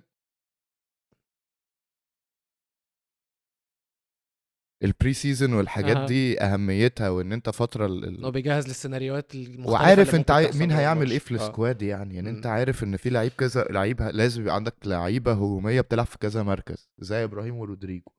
عندك واحد بيغير لك الشيب زي خوسيلو. عندك واحد بيرجعك لورا شويه زي تشاوميني. عندك كذا واحد بيلعب في كذا مركز زي تشاوميني برضه. تشاوميني بيلعب سنتر باك غير بس للغيابات، لان انت عايز تلعب اسلوب لعب معين. ده اللي عمله الماتش اللي فات، اللي هو انت عايز تعمله بروحين عشان نضغط. لا سنتر باك ونص ملعب لو الباك بتاعي بيزيد. اخر حاجه اقولها دي مالهاش اي دعوه بتاع، بس نطت في دماغي. لازم ادي كابتن النادي حقه مستر ناتشو يعني. طبعا مفيش حد في الكوكب عنده المدافع الرابع بهذه الجوده، ان هو يحط هالاند في حضنه عادي، يحط كين في حضنه ماتشين عادي، في الدوري يحط ليفاندوفسكي في حضنه عادي. كل الناس جيرونا اللي مخوفه الكوكب دي كان دوفيك بيقول له معلش يا حبيبي، فاهم؟ وكان ساعتها كمان بيلعب جنبه كارفاخال، فاللي هو في اللايلو خالص، فاهم؟ فناتشو لعب مش اول موسم. ناتشو لو من بعد ما راموس مشي كل الماتشات الايقونيه ماتش الفما حاجه كان بيلعبه رايح جاي. ليفربول عمل على صلاح ماتش ليفربول لما نزل من الدكه صحيح مسك الواد شطفه يعني. ماتشات هتلاقي اي ماتشات ايقونيه. ماتشات تشيلسي اللي كان هناك اللي كسبناه 3 بتاع بنزيما ده كان عامل ماتش اسطوري يعني. انا فاكر الماتش ده كويس. هتلاقي ماتشات ايه فاينل تشامبيونز، اي ماتش هتلاقي ان هو كان فيه بتاع كده. ناتشو كان ليه دور واضح وصريح وليه لقطات. اخر حاجه على ناتشو عارف الدور بتاع اكانجي وستونز بيعملوه بيزيد في النص ده هو خده في اخر الماتش. ايه يا ابني ده عمله بيرقص وبتاع وبيرمي ثروهات، والثرو اللي قبل الجون ده فيه كومبوجر 99. انت ظهرك للجون عملت شولدر تشيك كده ما لقيتش حاجه، فعملت فنت عشان تلحق تبص كده لقيت روديجر تقلع الكوره لحد ما روديجر طلع بره الاوفسايد اداله تك تك. اللي هو دي حاجه لما توني كروس يعملها تقول بص الواد بيظبط الريتم ازاي. بس ناتشو تحس ان هي جت بالهلبقه، بس انا بشوفه كتير الواد كوير قوي قوي قوي قوي يعني. اخر حاجه عايز اقولها برضو على لعيبه يعني معينه. الواد روديجر عليه باسز فاجئني برضو، فاجئني مش طبيعي. العرضيه اللي عملها الفيني قبل الجون روعه. بس زي ما انا كنت بقول لك انتوا فعلا، وانت زي ما انت قلت فريق مستفز قوي ان انتوا تقعدوا 70 دقيقه مش بتلعبوا وبعدين تقرروا تعمل نفس لقطه البلاي ستيشن اللي هو تطلع ظهرك قدام دي، وتقرروا ان انتوا تلعبوا من اول الدقيقه 70 لغايه اخر الماتش، وكده كده تكونوا هتكسبوا. والحاجات اللي بتحصل في ال 20 او 30 دقيقه دي اللي هي بتكون مع الوقت بدل ضايع اللي بتقول لك فعلا ان انتوا لازم تكسبوا، ان هو الكوره مش عايزه حد يكسب غيركم. زي ما احنا اتكلمنا على غلطه نوير، تمام. وبرده ان انت الماتش ده المفروض الحكم اللي كان فيه ده وطاقم الحكام البولندي ده من احسن الحكام اللي في اوروبا، ممكن يكون من احسن الحكام اللي في العالم. اظن ده اللي حكم كاس العالم، نهائي كاس العالم، عملوا مصيبه في نهائي كاس العالم. بس لا انا شفت الريتنجز عامه في تقييم للحكام. الحكم ده المفروض هو متقيم في وسط المستنقع يعني، هم احسن حاجه طبعا بالظبط، بس احسن واحد اصلا من بدايه الماتش. وواضح جدا ان طاقم التحكيم الشمام كله قبل ما ينزل، لان في اول الماتش خالص في كوره اللي هي فضلت جوه الملعب، عارف اللي هي الكوره اللي كانت لا هي طلعت من بره ودخلت ما طلعتش طلعت اوت. أيوة واحنا لعبناها من هناك يعني هي لفت يعني هي لفت من هنا والكرة فضلت فاحنا لعبنا جوه. ودخلت تاني، ايوه فروديجر كان واخدها بقى يطلع لها بره ولسه نلعب الاوت اتلعب على طول. ما بالظبط، انت عندك المخرج نفسه او الكاميرا ايوه نفسه تسوح في الموضوع، وانتوا كنتوا تقدروا تعملوا فيهم هي حاجه واحده كانت برشلونه. دخلت جون خبطت في سوري، العارضه. حاجه ليفربول ارنولد وبرشلونه. ايوه خبطت في العارضه خبطت في اصلا العارضه بالظبط. وبعدين رودريجو شاطها نوير صدها. غير بقى الغلطه اللي هو عملها بس بتاعه الغلطه دي الجون. غلطه ضغط جمهور. عارف انت الجمهور لما اوكي يضغطك فتنسى الكوره هو اصلا، ما هو اعرفش ايوه اصفر هو ازاي. هو اتسرع. هو اه اتسرع جدا من كتر ما هو كان آه. متوتر ومضغوط ونفسه للماتش يخلص. هو كان ممكن يخلصوا على فكره، لان احنا لما وصلنا الدقيقه 10 م- قال لحكم الرابع فاضل دقيقتين م- خلاص. م. بعدين تفهمش بقى سرح ولا ايه، فساب الدنيا. اه بعدين لما لقى نفسه اتزنق اللي هو احيده الفرقه هتتعادل قام خلص. ما هي دي بقى الفكره، ان بص شفت كل العوامل اللي تسخرت علشان ريال مدريد. سبحان الله يا اخي، الكوره ما تحبش غير ريال مدريد. هي ما اسمهاش شخصيه البطل. يعني ريال مدريد ما عندهاش شخصيه البطل، هو شخصيه البطل عندها شخصيه ريال مدريد. هي كده، هي كده بجد. انا بحس ان ريال مدريد بس انت ابقى بفكر فيها برضو بيج بيكتشر قوي، ان احنا من 10 سنين م- كل السيناريوهات تخلي غريمك يفقد كل قدرته على كل حاجه. م. بمعنى ايه؟ انت في 2014 اصل انا ماتشات كتير دي اتفرجت مع اعدائي وبتفرج على التايم لاين وكده. اعدائي ال90 دقيقة او من بعد ما جابوا جون اتلتيكو مدريد لحد لما راموس جاب الهيد بتاعه، م- انا شفت كل سخافات الدنيا. م. تحس ريال مدريد اللي هو قول قول قول خلص طب خد، فاهم؟ شفت دي في كده، شفت دي في فما حاجة ايه التحفيل وليلي ليلي وبتاع اللي هو يا مش جماعة. طبيعي يا ابني والله وبحس ان العظيم. ان السيناريوهات بقى او مدريد نفسه اللي هو يا جماعه بص انا اثبت لكم حاجه، ان مجتمع الكوره ده ما بيتعلمش من غلطه م. واشتغل بقى، فاهم؟ وتلاقي اكونتات برشلونه و وبعدين وبعد الماتش ما يخلص دايما يحصل حاجه كونتروفيرشال، يا هم يخترعوا حاجه م. كونتروفيرشال زي ماتش سيتي ونقعد بقى نكر في الخطه اسبوع. انا على فكره بستفز اللي هو انا امتى وانا المفروض ازعم يعني ان احنا اعظم نادي في الكوره، ماشي. امتى م. في حياتي النادي ده هياخد حقه؟ فاهم الامتى؟ دايما ما مش هننتقص من انجازه. لا ليه، لا اي ان مشاكل. بص ما تحسبهاش على بطولة اراء 17 غرمائك. لا ما 17 تحسبهاش اللي هي كده. اقوى بطولة عملناها، الناس كلها سابت كل ده وقال لك انتوا كسبتوا بايرن بالاوفسايد. لا ما الناس دي يعني مش بنتكلم معاها او ناس ناخدهم كتير جد. جدا، مش لا بناخدهم اكتر جد. مما تتخيل. لا بص، تخل اصلا بعد الماتش ده وديليخت بعد الماتش ده طلعوا اتنين اشتكوا على الموقف اللي حصل، بس قال لك حقهم ما احنا عندهمش مشكلة. لا وبيكملوا وبيقول لك احنا ما لهمش غير نفسنا ان احنا خسرنا. ايوه ايوه فاهم قصدي؟ ايوه ده اللي انت تتكلم معاه في الكوره. و... بس اللي يقول لك انت خسرت علشان جون اوف سايد او كسبت سوري بسبب جون اوف سايد، ده واحد منتج الماتش كله، منتج أيوة. الماتشين كلهم ما ده على فكرة ومسك دي في الاوفسايد، فانت ده بعد تتكلم معاه شوية ليه؟ فاهم؟ بعد شوية دي حاجة حلوة ليه؟ لان تحس ان هو الماتش ومدريد وكده امم باين لك يا ابني ما تتكلمش على ده فاهم؟ ما اللي هو بالظبط. ده تشوز يور بايع باتلز يا ضمير. وسام. ما انا بتشوز ماي تشوز باتلز، يور انا ما باتلز. بردش على حد، انا بس بالنسبه لي اللي هو ظاهره. وبعدين حاجه تانية في حوار ريال مدريد ده مهمه كمان بالنسبه لي جدا. انت لو شلت ليبل ريال مدريد وشلت شكل اللعيبه وتبقى كانها حد مجهول الهويه خلاص. احنا مش يا جماعه الناس كلها في الكوكب كله عمال تقول لك والكوره الجديده المقرفه، احنا نحب الكوره القديمه. فين رونالدينيو؟ فين كاكا؟ فين العيال اللي بتعمل ما اعرفش ايه؟ فين الونسو اللي بيلعب الكوره الطويله وجميله؟ طب يا جماعه غمضوا عينكم كده، هل في الكوكب لعيب كوره امتع من فيني؟ حلو هنا بقى. هل تاني امتع لعيب في الكوره مش رودريجو؟ هل ثانية. احسن بلاي ميكر اللي بيشطف العيال ويلبس كباري ويجيب اجوان مش بيلينجهام؟ هل الحاجات دي مش الكرة اللي انتوا قاعدين بتكرفوها وعارفيننا عايزين الكرة بتاعت؟ طب هي يا جماعة الكرة بتاعت زمان مش دي الكرة بتاعت زمان اللي انتوا عارفيننا بيها 100%. لما لعبنا الكرة بتاعت زمان وواحد مسك الناس شطفهم كباري وبتاع؟ بقى مين؟ بقى فيني اللي بيستفز الناس بالترقيص فمبرر ان انت تصفر وتعنصر عليه؟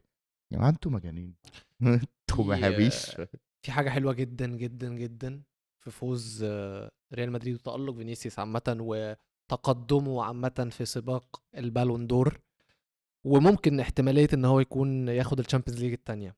وهي ان ايه؟ شاء الله. وهي ايه؟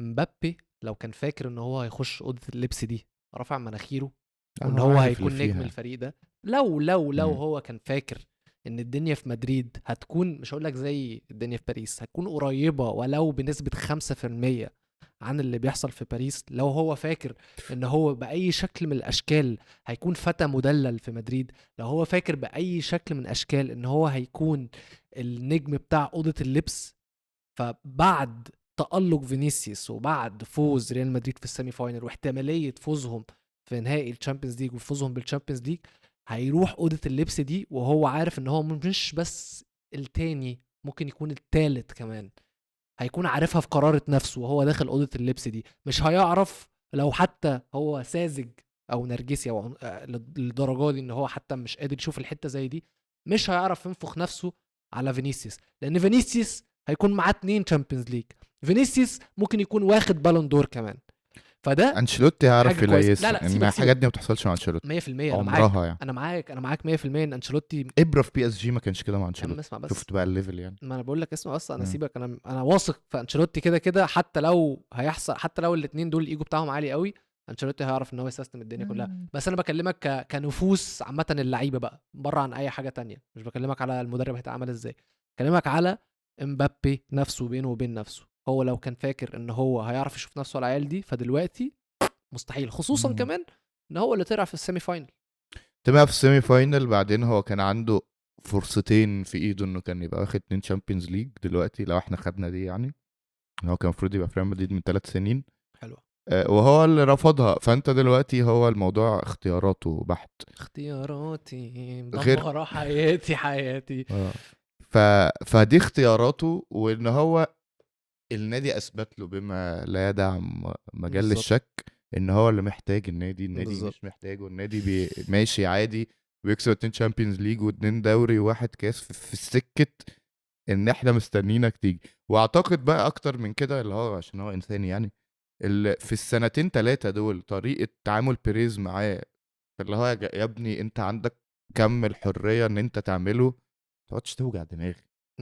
عايزني اكلم النادي بتاعك ادفع ال 100 مليون السنه اللي فاتت، تكست مي بس قول لي بيريز ادفع، هروح ادفع. لكن انت عايز تاخد البونص وتاخد مرتب، ما تبعتليش، ما تكلمنيش يعني. انت اعتذرت لي بعد ان لما دشملتني في الصفقه، تمام، ما تقعدش توجع دماغي، فاهم؟ عايز وانت قاعد بتتكلم كده، مبدئيا بيريز بيلعب 4 دي تشيس، اللي هو بس هو شاف كل حاجه في الكوره في اجيال 100%. مختلفه وغلط. اكشلي ما هو ده بقى اللي انا كنت عايز اتكلم معاك فيه، ان بيريز يعني بيريز عامه هو بيوريك يعني ايه تتعلم من غلطاتك. بيثبت لك ان انت تقدر تتعلم من غلطاتك، ولو اتعلمت من غلطاتك المفروض تبقى عامل ازاي. الراجل زمان عمل جالاكتيكوس، وجا قال لك انا هجيب النجوم وهعمل وهسوي مش عارف ايه، وفشل. خلينا نتفق. هقطعك بس في حته، ان الجالاكتيكوس بتاعت زمان دي هي اللي خلت ريال مدريد عامل كده دلوقتي. لان ريال مدريد عمره في حياته ما كان هيبقى بيعرف يبقى بيجيب كم الفلوس دي، ولا بيبقى بالهيبه دي، ولا اللي يعمله في الاستاد ده لو ما كانتش الفيز الاولانيه دي موجوده. فاعتقد الفيز الاولانيه دي اللي هو بنسقط نقله علشان بنجيب فلوس بالظبط، عشان بعد كده تعمل الداينستي اللي انت عايزها. الفيز 3 بقى اللي احنا هناخد بالنا منها بعد شويه، الاستاد اللي هو عامله ده هيخلي النادي ده اغلى. يعني هو حسبها ان هو هيخلي النادي ده اغنى من اي نادي لو مش بس بلد تملكه، بلاد تملكه مع بعض.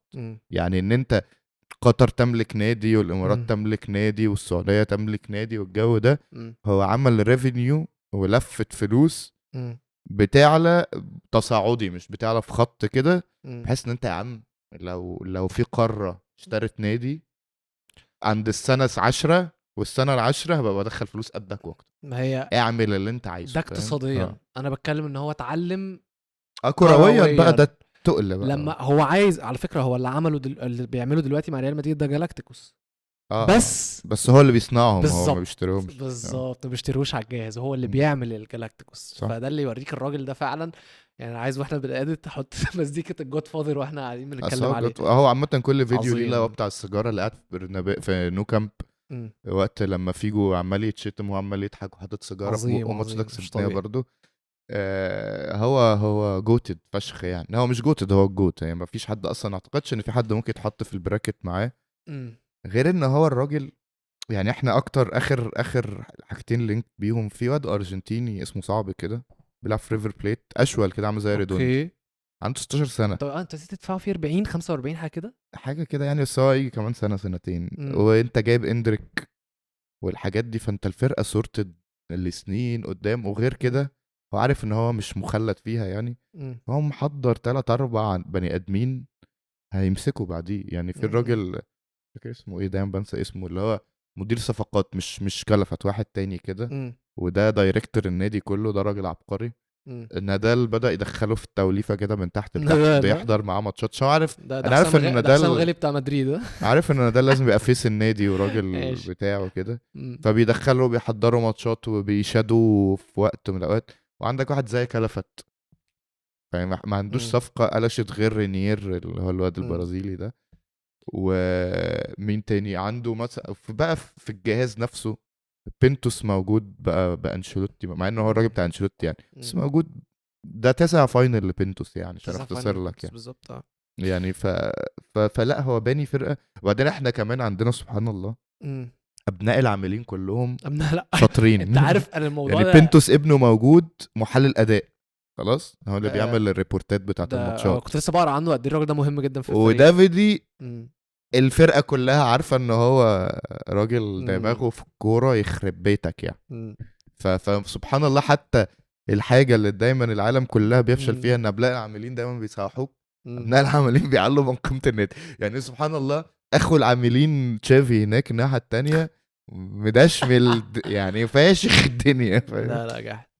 طيب دلوقتي تعال نروح للماتش التاني. مم. بي اس جي ودورتموند. اكيد مم. مش هنقعد عليه زي ما قعدنا على ماتش ريال مدريد، بس كان في حاجه وانا كنت ذكرتها واحنا بنتكلم على ماتش ريال مدريد. تريزيتش. مم. تريزيتش لعب نفس الماتش. تريزيتش تديله ريسبكت جدا، بعيدا بقى عن ان هو كان مشجع لدورتموند وبعدين كبر وبقى المدرب بتاعهم وصلهم نهائي تشامبيونز ليج وانا متضايق له قوي انه والقصص. خسر الموسم اللي فات، بس هي في لا ايده بس برضه. الموسم اللي فات انا اسف. بتاعته يعني. انا اسف انا اسف ماتش اخر ماتش في لا، الدوري ده. قبل اخر ماتش هو خسر له بتاع 4 5 نقط في اه اخر كام جوله، فهو يشيل الليله. هو فالمهم يعني. اول ما بيلينجهام اتصاب السنه اللي فاتت خسر نقط كتير. المهم ان هو في الشامبيونز ليج لعب بنفس الخطه، مم. وان هو ده اللي يخليك تحترمه، ان الراجل مقتنع بطريقه لعب، مقتنع بخطه معينه، متاكد منها وواثق فيها، مم. وما شكش في نفسه لواحد في المية زي ما توخل عمل. ده اللي احنا كنا بنتكلم عليه. حتى بعد ما جاب الجون عادي استمر بطريقه لعبه. هو الحظ طبعا ان هي كانت طريقه لعب دفاعيه، يعني هو لو كان بيلعب بطريقه لعب هجوميه وبعدين جاب جون كان هيضطر ان هو يعدل شويه. لا، وفي ناس بس تعرف تعمل كذا دور زي سابيتزر اه لا عايز تجيب جون هيفضل قاعد لك على طرف منطقه الجزاء، لا عايز م- تدافع بيعرف يدافع م. عادي جدا. وإمري تشان الماتش طبعا ده بقى عظيم. كان في حاجه مختلفه شويه لحد ما دورتموند كانوا بيلعبوا كده كده. احنا كانوا مقفلين دفاعيا وكان بيعتمدوا على الهجمات المرتده، ولكن ما كانش فيه تسرع في الهجمات المرتده زي ما كان فيه في الماتش الاول شويه.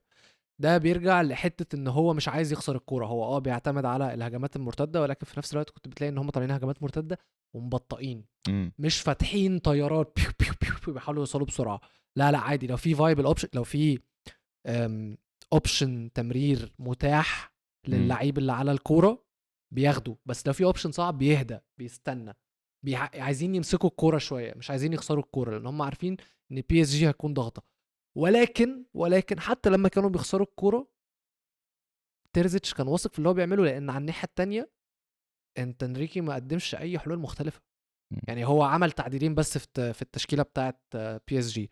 نزل اسمه ايه مش باركولا، اسمه ايه المدافع البرازيلي السنتر باك؟ بيرالدو. ده بيرالدو. ملط. ده ملط. نزل بيرالدو بدل لوكاس عشان مم. لوكاس اتصاب. ونزل راموس بدل باركولا، ولاعب مبابي على الشمال ولاعب راموس في القلب. بيرالدو مش عايز الوم عليه لان هو عنده ايه 17 18 سنه 19 سنه ما حاجه كده، هو اعتقدش، مش صغير. عارف ان هو صغير كده بس. لا لا صغير كده يعني. بعدين مع كامل احترامي يعني، مم. في حاجه انا مجنني في بي اس جي، وانا عارف ان اسمه ايه ده انريكي هيفضل عاملها يعني لو فضل قاعد. مم. جبت سكرينيار ليه؟ يعني اسكرينيار ما انا بيشمهاش كنت حتى ناسي وهو الموضوع سليم. ده اصلا بقى هو عشان اوبسيشن واحد، نفس الفكره ان هو بتاعت بتاع توخل ما بيلعبش بديليخت دي، ان في باصه معينه هو عايزها بيرالدو هيعملها له عشان اشول، وهرنانديز هيعملها له عشان اشول. يا جماعه فكونا بقى، يعني بجد فكونا بقى. البيلد اب جميل ومهم وبسمسم وكل حاجه، بس هو في طرق تانية. ما احنا عندنا ريال مدريد كل الباكات بيلعبوا بيمينهم عادي، يعني بتقوم مسقط لهم توني كروس نطلع بالكوره، ايه الازمه، فاهم؟ ف... فبحس ان هو يا جماعه الكوره فيها حاجات لو اتعملت تبقى بيرفكت وكده، بس انا مش هضحي بالدور الاساسي للباك عشان اطلع البصل اللي بين الخطوط اللي هي تقطع عادي برضه. في كده شويه حاجات حنبليه كده في الكوره، ببقى اللي هو يا على السخف. برضو خلينا متفقين على حاجه، على الرغم من ان انريكي خسر تكتيكيا الماتش ده قصاد تيرزيتش، ولكن برضو ده الماتش اللي تقدر تقول فيه بي اس جي مش محظوظين خالص. لا 7000 عرضه 7000 عرضه مش ما طبيعي. ده طمني من من دورتموند شويه. يعني انا دايما لما قبل ما العب فرقه بقعد اتفرج عليها كتير. بايرن اتفرجت على شتوتجارت والكام ماتش الاخرين اللي هو كان بيلعب بالاساسي، كنت مطمن سيك. سيناريو الماتش كان فيه كده، بس كان باين فرق الكواليتي بين الفرقتين يعني مجحف يعني. دورتموند برضو باينت كده ان فرقه يعني. بس انت اقول لك حاجه، في حاجتين حصلوا السنه دي، ان احنا كل الفرق اللي هنلاعبها لعبت ارسنال او بي اس جي. يعني احنا لما كنا هنلاعب برشلونه اوكي كان لسه لاعبين بي اس جي، فانت كنت بتذاكر منهم. اوكي فهمتك. فكنت دايما بتحط، فحتى كان بيحصل فيه حاجه ان هو امبابي ما عرفش يعمل حاجه مع كذا وفيني عملها. بقالنا كذا اسبوع عايشين في البتاع ده، فانا حطيتها بالمقارنه اللي هو امبابي ما عرفش يعمل كذا، بعدين قمت متخيل فيني قدام الواد الباك رايت بتاعهم ريرسن ده، او لما يضم يخش على هوملز كابوس. بص دي نقطه تانية برضه. عارف زي ما انا اتكلمت على عشان ما يتجننش، عارف زي ما انا اتكلمت معاك على موضوع بي اس جي او امبابي وفينيسيوس في اوضه اللبس بتاعه ريال مدريد. تعال نتكلم على الموضوع ده بس بطريقه مختلفه دلوقتي. الديبيت الازليه بتاعه مين هيلعب على الشمال مين هيلعب في القلب بين فينيسيوس وبين روحوا امبابي. عندنا على الشانل هتلاقوا فيديو هتعرفوا الاجابه بالظبط. ولكن خلينا نقول عامه تاني ونوثقها بحاجات حصلت في الماتشين. الماتش بتاع ماتش بي اس جي ودورتموند، الماتش الاول كان امبابي بيلعب في القلب، الماتش التاني كان امبابي بيلعب على الشمال. تمام، حتى لو هو بيلعب على القلب يكون اوفرلود شويه او مايل على الشمال كده كده. بس تعالى نتكلم على الماتش التاني بالذات. لان الماتش التاني المفروض ان امبابي لعب في الحته اللي هي مريحاه، اللي بيعرف يبدع منها، تمام. ولكن امبابي بيلعب ضد اللو بلوك، يعني ابن كلب فريق مقفل بالطول وبالعرض حرفيا، تمام. وما عرفش يعمل خطورة بشكل كبير جدا. على الناحية التانية انت فينيسيوس لو بيلاعب فريق زي دورتموند، ودي اللي هنشوفها في النهاية وهنرجع نتكلم عليها، يقدر ان هو يعمل اللي مبابي ما عملهوش. يعني لو كان فينيسيوس اللي مع بي اس جي ضد دورتموند بيلاعب اللو بلوك ده، كان هيعرف يخش ويفتش العيال دي وهيعرف يشكل خطورة من على الشمال بالظبط. ولكن امبابي ما قدرش يعمل الموضوع ده. ورودريجو هيروقهم فده بالظبط. فده اللي يوريك ان فينيسيوس في المساحات الضيقه احسن بكتير جدا جدا من امبابي. وده ما يرجعش لان امبابي وحش، عادي جدا. امبابي عنده مميزات تانية ممكن تكون مش عند امبابي. انا في حاجه مش عايز اشيلها له، معلش. ايه هي؟ ان انريكي كسر له ريتمه الموسم كله باي ديزاين. يعني الراجل ما بيلعبوش في الدوري وينزل لعبه لما في الماتشات اللي محتاج يكسبها. يعني حتى سيبك من الشامبيونز ليج، ماتش ليون كانوا خسرانين ولا حاجه، اما نزلوا يكسبوا الماتش وكده. اللعيبه اللي زي فيني ومبابي اللي هي بتبقى اللمسات كلها بطرف الرجل وبتبقى في تفاصيل معينه وتعدي ضد واحد، دول لعيبه مومنتم لازم يجمع. مش ثقه، الناس دي عندها ثقه في نفسها طبعا اعلى من اي حد، بس لازم تجمع كده مومنتم اللي هو زي لما بتجري. يعني لما بتجري، لما تقعد تجري شويه بتلاقي نفسك بسرعتك بتزيد وبتبدا تفرق مسافه على ناس تانية. هو كل شويه مبابي يعمل كده هو موقف، يعمل كده يوقفه.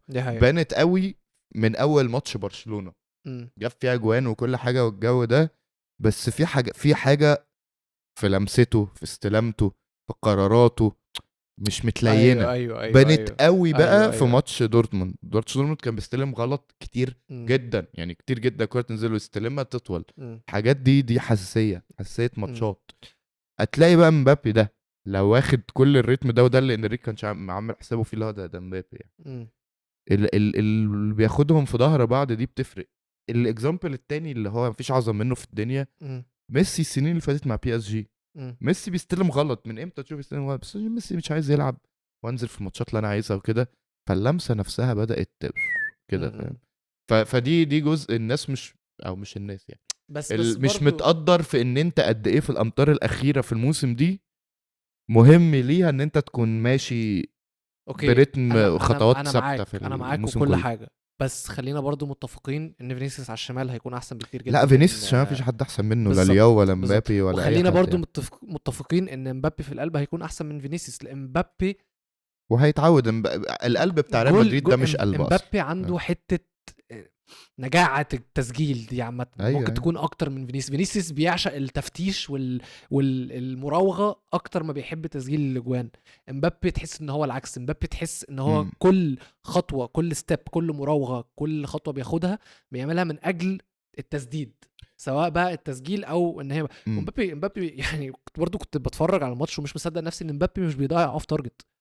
مبابي سنسو على الجون قوي جدا، لأن الواد ده الشوتنج برسنتج بتاعه اون تارجت كبيره بشكل مش طبيعي. هتلاقيه في ال1 برسنتايل مثلا، اللي هو من اقوى 1% من الناس. فده اللي يوريك فعلا ان فينيسيوس على الشمال هو الاحسن، مبابي في القلب هي الاحسن للاعبين وللفريق عامه بشكل حسيتها عام. قوي في ماتش سيتي الذهاب، حتى كتبتها على تويتر قلت الماتش ده لو كان معانا مبابي كنا كسبنا كتير. كور اللي كل شويه كان فيني يرميها لرودريجو في ظهر الدفاع، رودريجو مش بسرعه مبابي فبيتحصر. خلي بالك في ماتش كمان الكور دي ماتش كانت بايرن، انت ماتش بايرن كان فيه كام كوره رودريجو ما بيلحقهاش. كان ايوه في ايوه الكوره ايوه اللي هي أيوة. بتتعمل بالعرض أيوة. دي اللي هي هالاند اللي هو معروفه، بيقوم نازل تريد عامل رجله كده تريد مارك هالاند. أيوة. دي مش بتاعت رودريجو بالظبط. قاعدين احنا عندوش بنصنع فرص بطرق مختلفه قوي عن بي اس. يعني انا دايما بشوف الناس اللي هو هيلعب فين بيبصوا على اللعيب لوحده من غير الفرقه. ان ريال مدريد من زمان يا جماعه، طب نرجع زمان اعلى جيل اللي هو كان فيه كريستيانو وبنزيما. اي سكرين شوت من اي ماتش في اي لحظه تلاقي كريستيانو وبنزيما الاثنين على الشمال، ما بيحصلش حاجه. وكان بيبقى ايه؟ كان بيبقى كريستيانو وبنزيما وتوني كروس ومارسيلو، وعادي الحياه بتكمل. وكتير قوي لانه بيستريح اسكو. يعني انا فاكر في ماتش بي اس جي ده الجون بتاع كريستيانو رونالدو اللي حطها بجنبه دي، خلاص الكره دي كان ايه اللي حصل؟ اسكو مارسيلو وبنزيما كانوا على الشمال، وكريستيانو باصل مارسيلو وطلع جري جوه. فعادي يا جماعه، في فرق كتير الكره اصلا مش لعبه سيمتريه، يعني الشكل السيمتري ده يكاد يكون مش موجود في الكوره. فانت الملعب هيميل كده عادي، هتلاقي هيبقى على الشمال في مبابي وفيني، ولو ديفيس جه هيكمل معاهم، وتوني كروس هيميل، وبيلينجهام هيميل. بس هي اللعيبه دي هل هي شجره مزروعه في الارض؟ ما هيباصي الفيني ويطلع يجري هيبقى في القلب وانه يطلع يجري دي معناها ان هو مش موجود في مكان، فهو في مساحه اتكريتت او اتوجدت فهو دخلها. فلا يعني انا مختلف مع ان هو مش هينفعوا، دول هينفعوا جدا مع بعض. اخر حاجه على موضوع امبابي ده، بي اس جي نزلوا فيديو بيعلنوا فيه عن لبسهم وطقمهم الجديد للموسم الجاي. طبعا مبابي مش موجود في الفيديو ده. فابريزيو رومانو طلع بيقول لك ده تاكيد على ان هو تقريبا رايح ريال مدريد، فلو حد كان عنده اي شك يعني هو رايح كده كده ومستني الفرقتين يطلعوا، فرقه طلعت والتانيه لا. فهو يعني بعد النهائي هو كده طلع قالها واضحه وصريحه، انا قبل اليورو هتعرفوا انا بلعب فين، واليورو في ظهر الموسم على طول يعني. طيب في حاجه لفتت انتباهك في الماتش ده؟ انا في حاجه لفتت انتباهي على بي اس جي، بس انا حاسس ان بي اس جي يعني هنقعد نتكلم في ايه بي اس جي لا محتاجين حاجات كتير. هنتكلم وبعدين سيبك من ان هم هيحتاجوا حاجات كتير. هل حد مهتم ببي اس جي؟ هل حد مهتم يعرف ايه عوارهم، ايه احسن حاجه فيها؟ يعني ممكن اللي نتكلم فيه دلوقتي ده انا هو عارف عوارهم ايه، ان هم فيتينيا النقمه والنعمه في نفس الوقت، لان فيتينيا لعيب رقم 8 او 10 كويس قوي. لا بس انت بتلعبه 6 فانت ظهره اكسبوزد، وحتى وحتى انت معاك فابيان رويس في الملعب، بس انت عايز تعمل فابيان رويس استعمال معين قوي زي اللي قلنا في ماتش الذهاب. فهتضحي بكده، وباركولا ما بيعرفش يلعب 6 لو حياته يعني ديبندز عليه. فانت دلوقتي فيتينيا بلعبه هو كأنه كده فيراتي، قمت انت حطه في الستة وقلت له اتصرف. ما هو فيراتي ده عشان كان بيلعب كويس بيلعب جنبه ناس بتريحه. لكن انت طول ما انت اختيارك فيتينيا الثلاثي ده وانت معاك الكوره ثلاثي من امتع، بس وانت معاكش الكوره طول الوقت هتتبهدل. عايز يشوف بالانس يروح يجيب له رقم 6 محترم او يقيف له 6 بقى في الحته دي، يرجع يلعب فابين رويز في دوره الطبيعي جدا، يعتمد على اوجارتي اكتر من كده. يعني في مليون حل جوه ايده، مش لازم يعمل صفقات من بره يحلوا له الموضوع ده. موضوع اوجارتي ده فعلا ممكن يحل له كل مشاكله. وهو اصلا كان بادئ السيزون باوجارتي، واوجارتي كان بيلعب كويس لحد مش فاكر ماتش ايه اللي لعبه وحش، يطرد يعمل مصيبه كده في جون مش فاكر، بس فاكر انه غلط غلطه كبيره يعني. وبعدين راح الانترناشنال بريك رجع ما بيلمسش الملعب. الفكره دورتموند برضو كانوا عملوا حاجه كويسه جدا في الماتش ده، وهي ان هم وده كان خلينا نتكلم عن دورتموند الاول بس. هم كانوا عاملين لو بلوك تمام اغلب الماتش، وكان دايما بي اس جي بيلعبوا بهاي لاين وبيحضروا لعب، يعني المدافعين بتوعهم واقفين عند خط نص الملعب. فلما جيت فكرت من قد ايه ترزيتش مقفلها فعلا على انريكي بيحاول يعمل كل حاجه، مش لاقي المساحه ان هو يطلع فيها من اسمها ايه الهاف سبيسز قلنا بين الخطوط يعني بين الخطوط، ولا لاقي ان هو يطلع من على الوينجات، هو مقفلها عليه بكل الطرق. فانا عمال بحاول افكر انريكي غلطان في ايه دلوقتي؟ ما هو انريكي يعني ايه اللي يقدر يعمله علشان يفتح الماتش؟ فانت كان في حاجتين هو يقدر يعملها في الحقيقه. في حاجه اقدر ان انا اقول حظ وحش ان هو ما عرفش يعملها، وفي حاجه اقدر اقول ان هو كان صعب يقدر يعملها.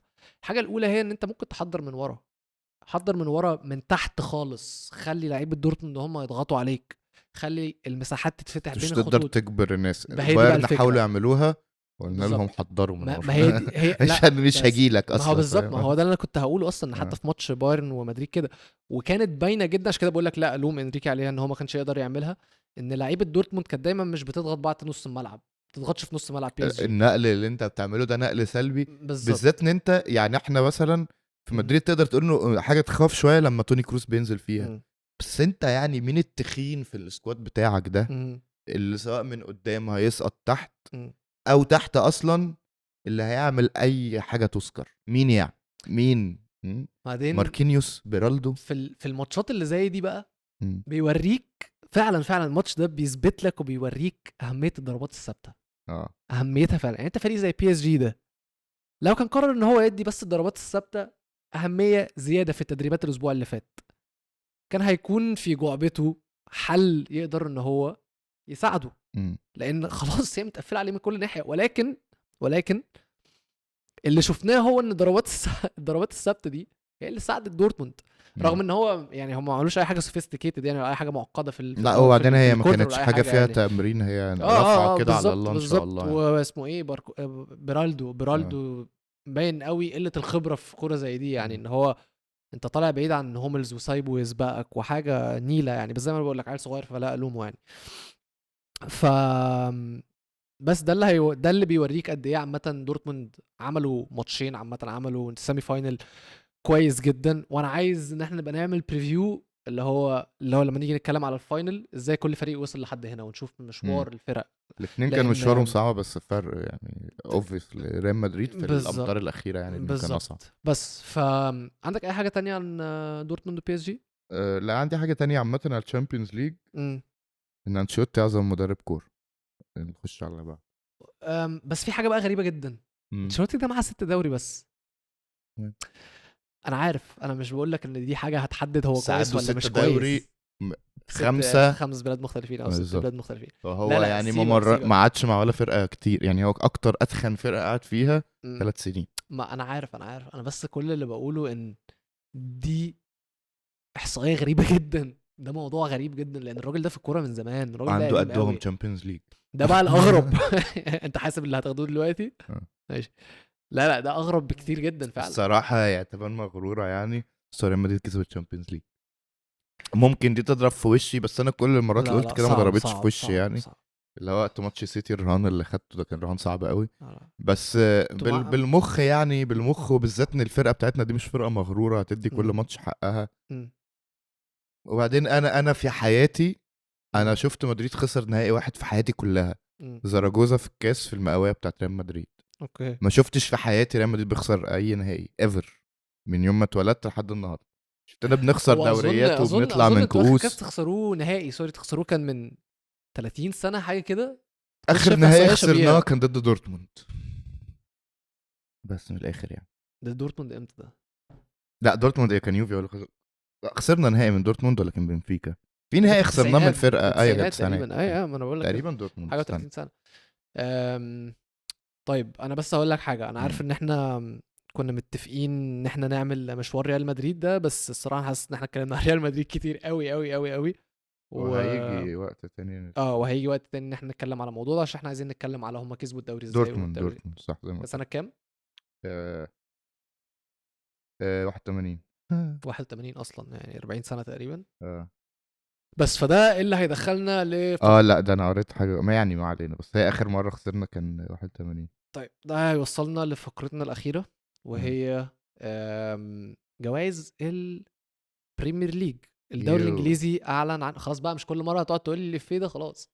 مش بقدر بشمئز. الدوري الانجليزي اعلن عن المرشحين للجوائز بتوعه. في 3 جوائز اعلن عنهم: جائزه مدرب الموسم، جايزة أفضل لاعب صغير في الموسم، وجايزة اللي هي أفضل لاعب في الموسم. لغاية أما أفتح الجوائز التانية، تعالى نبدأ بالمدربين عشان أعرف هو مين المرشحين. ارتيتا.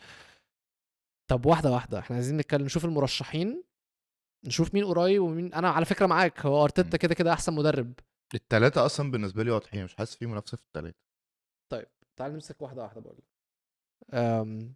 أرتيتا المرشح اللي معاه جوارديولا، مم. مرشحين معاه كلوب، مرشحين معاه أريولا اللي هو بتاع وامري. بورنموث، ومرشحين معاه إمري وهو الخامس. مم. تمام. هنطير اريولا، هنطير امري كده كده، انا هنطير طاير كلوب. بيب قبل امري وهن... اصلا. ايه انا هطير بيب قبل امري اصلا. حلو. هنا بقى محتاجين نقف، عشان كده كنت عايز اتكلم معاك على كل مرشحين. بيب ما عملش اي شيء مميز السنه دي. حلو. لا البدعه بتاعت ان هو اخترع مم. حاجه جديده في الكوره، اللي انا لا اؤمن بالبدعه دي عامه. مم. ما عملهاش. مم. ما تفوقش على اي حد تكتيكيا، مم. بمعنى اي حد لا هو تكتيكيا. حرفيا هو ما كسبش اي حد من الفرق الكبيره غير غير كده مانشستر ساعات ما يونايتد يعني. بتكسبش بس بتتفوق. ما لا ما هو ما فيش تفوقش. ماتش كبير او صغير مم. تقول ان بيب عمل فيه ماستر كلاس. مم. ارتيتا عمل له بتاع 4 ماستر كلاس السنه دي مم. خلاص. اه. وكلوب عمل له بتاع 2 مثلا. مم. زي ما انت بتقول ما عرفش يكسب اي حد في التوب 6. مم. ايه تاني، ما عملش حاجه بجد، ما عملش حاجه في البطولات التانية. عادي. في الكؤوس انا مش حاسس انه لاعب حد اصلا، فاهم؟ مم. لاعب توتنهام بس كده في السكه يعني. مش كان لاعب آه، تشيلسي في سيمي فاينل الاف اي كاب؟ لا ايه يا عم. يعني وما تشيلسي تفوقش تشيلسي تكتيكيا. بابا. وما تفوقش تكتيكيا اكتشي. بوتشيتينو كان متفوق عليه الماتش ده. مم. جاكسون هو هو تفوق على جاكسون، بس ده مم. الوحيد اللي تفوق عليه. فبيب ما قدمليش اي يعني في ليستة كده تشيك ليست، ما عملش فيها اي حاجه. مم. بل بالعكس في ماتشات اتركب فيها شامي ومغربي، ماتشين ارتيتا وماتش تاني بتاع كلوب هو اتمسك مم. اتعصر، فاهم؟ مم. فانا عشان لهذا السبب اشيله قبل امري. امري على الاقل ليه حاجات كده لما تيجي تعمل سيزون ريفيو تفتكرها. مم. ماتش سيتي، ماتش ماتش سيتي ارسنال، ماتش ارسنال اللي في معرفش ظهر ايه. بعض. اه. الجو ده في عمل ران كويسه، عمل ماتشات كويسه، عمل افكار مميزه. في لعيبه تقول اثر في اداء كذا. فكره بيلي وديابي اللي بيعملها ليه حلوه. هنرغي. مم. بيب السنه دي هتقول ايه؟ مم. يعني انت كل ما تيجي تتكلم على سيتي اصلا هتلاقي ان انت رايح تتكلم على اداء فردي لحد زي فودن مثلا، بتلوم على اداء فردي بتاع حد زي هالاند حتى بارقامه دي. مم. فاهم؟ انت بتتكلم على عناصر، او بتتكلم اصلا ان برناردو ما عملش قد ما كنا مستنيين منه، حاجات كده. مم. حاجات ملهاش دعوه بالفرقه ككوليكتيف، فاهم؟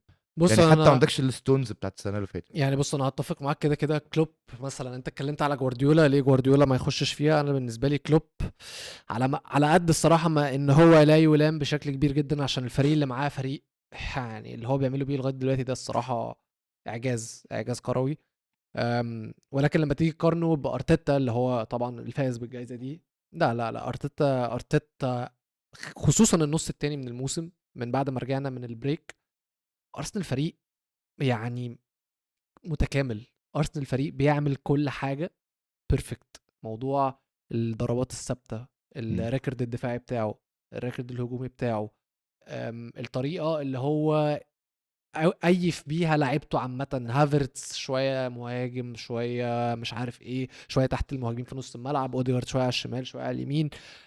توليفته عامه للفريق والمعادله اللي قدر يوصل لها عشان يوصل للاداء ده بشكل دلوقتي، والاستمراريه في الاداء كمان، ده اللي يقول لك ان هو فعلا عامل حاجه تخليه ان هو يستاهل يكسب مدرب الموسم كده كده. تمام.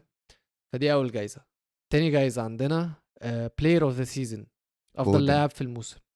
فودن بلا منازع. طيب. بلا منافس اصلا. المنافسين هم واتكنز، فان دايك، رايس، بالمر، اوديجارد، ايزاك، هالاند، فودن. نطير شويه. هطاير واتكنز مع هطير انه عامل بطوله هطير فان حلوه. دايك كده كده. واتكنز. ورايس. فان دايك كان كويس في الكؤوس اصلا. فان دايك هطيره، رايس هطيره، لا اوديجارد نسيب هطيره. رايس للنهائي. لا رايس قولهم لا بالترتيب ما هو كده. معلش انا رايس مش هسيبه لسبب واحد بس. رايس لو موجود رودري يبقى موجود. رودري عامل موسم زي الزفت. رودري لا حرام عليك بقى. والله لا العظيم. لا حرام رودري عليك بقى. بمقاييس رودري عامل موسم. رودري مقارنة الفريق برايس كله عامل موسم اوحش من رايس طبعا. رودري الفريق كله منه واقع. رودري هو الوحيد اللي كان بيحاول يكلتش الموسم ده مع مانشستر سيتي. اداء رودري السيء بستاندردز رودري السنه دي مش بسبب رودري، هي بسبب الفريق اللي حواليه، لان هو في دي ام. الاخر قدم اداء سيء. هو دي انا مختلف معاك الصراحه. انا ما شفتش كده، بس هو في الاول وفي الاخر هو دي ام، هو سنتر جميل. ديفنسيف ميدفيلدر. رايس كان احسن انا منه مش في المركز ده. ايوه رايس ادواره كانت مش دي ام بس يعني. في النص التاني من الموسم لما بارتي وجورجينيو بقوا بيستعملوهم بقى 8 بقى ماشي بالظبط. بس لما كان بيلعب 6 كان متفوق شكلا وموضوعا عن اعظم اداء لرودري في السيزون. يعني شوف طيب. اعلى ماتش لرودري في السيزون كله وحط اي ماتش عادي لرايس هتلاقي ان رايس كان ماشي. انت عايز ناخدهم من الاول؟ واتكنز ممكن اليمينيتو بس مش اول واحد هنسيب توب هاليمينيتو. 3. قول لي كلهم وهقول لك اول واحد هاليمينيتو. طيب واتكنز، فان دايك، رايس، بالمر، اوديجارد، ايزاك، هالاند، فودن. في 2 ممكن اطيرهم. واحد اشيله دلوقتي. وايزاك اطيره. وايزاك تاني واحد اطيره. واتكنز تالت واحد اطيره. ماشي. اوديجارد لا لسه. فان دايك ماشي. يبقى احنا كده معانا رايس وبالمر واوديجارد وفودن. رايس وبالمر واوديجارد وفودن. ماشي. الفاينل بين بالمر وفودن عشان نخلص. حلو واحد ياخد يونج بلاير اوف ذا يير والتاني ياخد بلاير اوف ذا يير، وكان الله بالسر عليه. طيب حلو. سهله وبسيطه وكله طلع مرضي. وانا معاك. كول بالمر ياخد يونج بلاير اوف ذا سيزون، فودن ياخد بلاير اوف ذا سيزون، لان كفايه بقى. هو اصلا فودن خد يونج بلاير اوف ذا سيزون دي بتاع 3 سنين مثلا. وهو بجد بمسافه احسن لعيب في الموسم بمسافه طويله. فودن وراه بالمر نقطه يعني. واحط رايس ثالث معاهم للديبيو سيزون اللي هو اول موسم يعني مميز ليه مع ارسنال وكان واحد من العناصر الفارقه معاهم. بس 1 و2 بمسافه. طيب بص بقى، عشان في حاجه متخلفه جدا انا عملتها. كان في فقره المفروض اعملها قبل شقلب ويلي، انا سقطتها تماما، وهي اليوروبا ليج. سقطت خالص اليوروبا ليج. هو فين المهم يعني ان فين؟ الونسو نجح في تجربه الاداء بتاعه عمل ماتش مدريدي. عمل موسم مدريدي مش طبيعي. وبقول لك ايه، انا بس عايز اتكلم على حاجه. انا كنت بتفرج على الماتش ده عشان عايز اشوف روما قبل ليفركوزن. ايه الفقر ده؟ ايوه انا قلت لك في الماتش الاول فقر تكتيكي مش اللي هو مبدئيا انا كنت مخضوض من الفرق بين الفريقين وبين المدربين.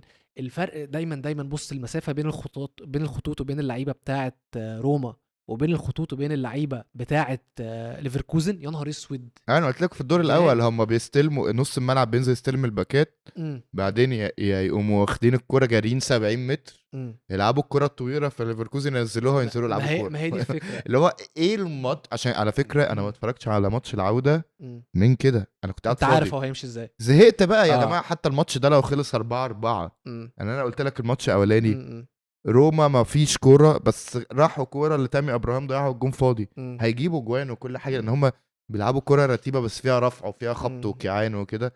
فممكن كوره يخبط كوره جون في بيزك التاني. لا بيزك تقرف بيزك يعني اللي هو بص فيهاش ابداع بنسبه 1%. على الناحيه التانية بقى انت عندك كان تشابي الونسو بيعمل حاجه. تشابي الونسو كان بايع الماتش ده. تشابي مم. الونسو وده اللي يوريك قد ايه هو ريال مدريد، ان هو ممكن عادي يريح جدا وبعدين لما يقرر ان هو يقلب اللي هو مش هينفع يقلبها. نخسر يا جماعه اللي فيلا هو بينا. لا اللي هو بدأ الماتش من غير فيرتس، بدأ الماتش من آه. غير اندريخ، بدأ الماتش من غير بونيفيس، من غير شيك، وبيلعب آه. وكان بيشكل خطوره. هو بس تحس ان هو مش جاهز، الفريق مش جاهز، اللعيبه مش جاهز. فريمبونج بيروح مره واثنين وثلاثه بس اللي عادي هو بيضيع، بيتعولق، بيستهبل. فاهم قصدي؟ اللي هو عادي جدا.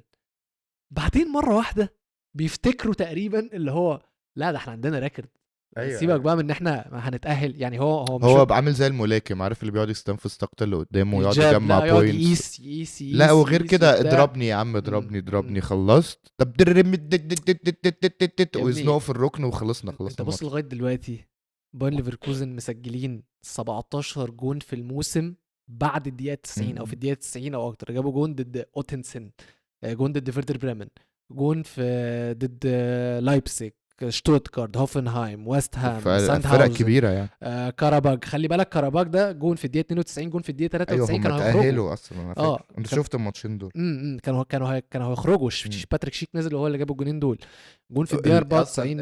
الاربع خمس ماتشات دي مم. كلهم باتريك شيك هو اللي جاب الاجوان. عندك بايرن ميونخ في الدقيقه 94، كاراباك في الماتش الثاني الدقيقه 94، اوكسبورج الدقيقه 94، بايرن ميونخ في الدقيقه 95، كاراباك تاني في الدقيقه 97، دورتموند في الدقيقه 97، شتوتجارت 97، روما 97.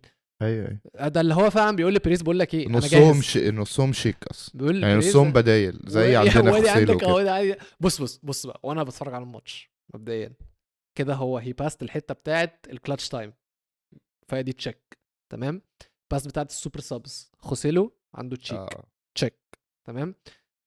بيباس بيتشيك برضو على نفس الطريقه او نفس اللعيبه. يعني انت عندك تشاكا ده كروس بشكل مش طبيعي، وعندك فيرتس وبيسيب للعيبه تعمل اللي هي عايزاه بالظبط الحريه اللي هو بيديها آه. للعيبه. فريمبونج انت مش عارف هو بيلعب ايه. آه. فريمبونج انت احيانا بتلاقيه ضامن من جوه، احيانا بتلاقيه مستريتش الملعب، احيانا تلاقيه بيدافع ان هو رايت وينج باك على حسب دوره الماتش ده. ما هو فريمبونج بالظبط. بقى كل ماتش بيديله دور معين وبيعملوا زي السلام عليكم الا انه يدافع. وعندك فيرتس مودريتش بتاعه. جامد قوي.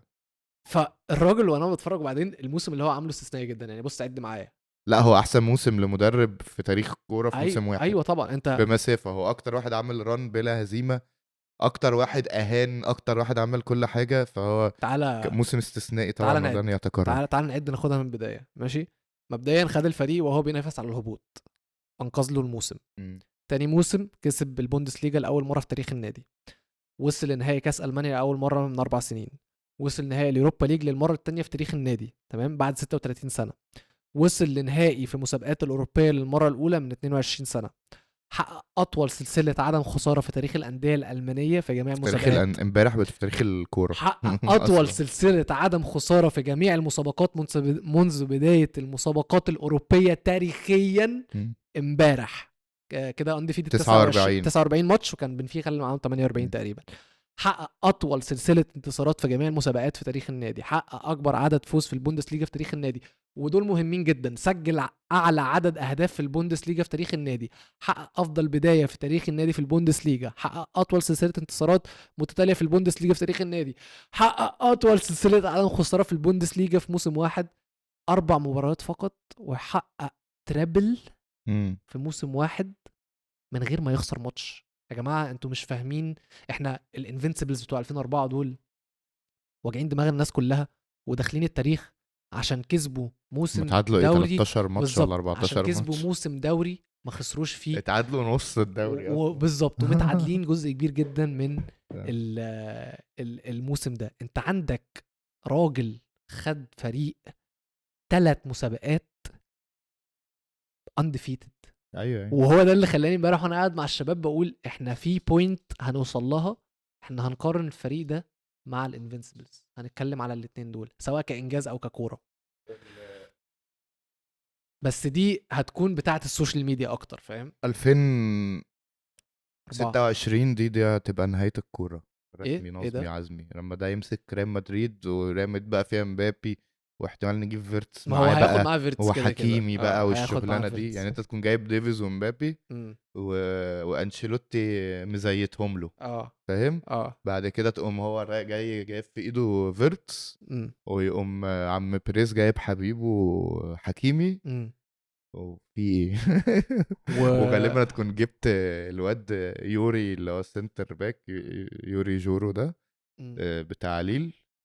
فانت عندك كل المراكز بس الفاينل بتاعه صعب. والاستاد وشغلانه. الفاينل بتاع ليفركوزن صعب. بتاع اتلانتا صعب. اتلانتا فريق نفس رخم. قوه. هقول لك حاجه، هو مم. الفاينلين السندريلا ستوري ضد مم. اقوى فرقه في البطوله، ضد والناحيه التانية السندريلا ستوري ضد اقوى فرقه في مم. البطوله. واصلا كل الميمز بتاعت كاس السوبر دي فشخاني ضحك، مم. اللي هو الفرقتين هتفضلوا قاعدين في هيفضلوا نص قاعدين الملعب ايوه وبعد الدقيقه 90 اللي هو يبدأوا 0 يلعبوا 0 0 0 4 4 ايوه ايوه كده كده الصراحه. نايس. طب موسم الصراحه مم. بالنسبه لي انا هقولها واجري على الله، لو الاهلي خسر فاينل افريقيا مم. هيبقى ده اكتر موسم مثالي حصل لي في حياتي كلها. بمناسبة الموضوع ده يوم ماتش نهائي افريقيا التاني، تمام، ده ماتش مهم جدا، ده يوم مهم جدا بالنسبة هم لي. ذهبوا عودة تاني؟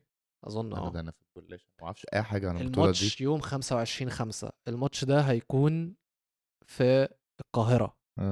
في نفس الماتش ده في نهائي الافي كاب. حلو. ماشي. اليوم ده انا يا اما هطلع اسعد انسان في العالم، يا اما هطلع اشد في شعري ومش طايق نفسي، ولحسن حظي اليوم ده انا عندي خطوبه ومش هعرف اتفرج على اي ماتش من الماتشين طب ما دول حلو. براحتي ده واتفرج ماتش عليهم ازاي على في الموبايل. 25 اظن ده؟ العوده العودة ده تقريبا، مش النهائي متاكد، يعني انا ده. مش طب متاكد الاهلي بصراحه. لعب مين؟ ترجي. كل التوفيق للترجي. وده الحاجه اللي انا هنهي بيها.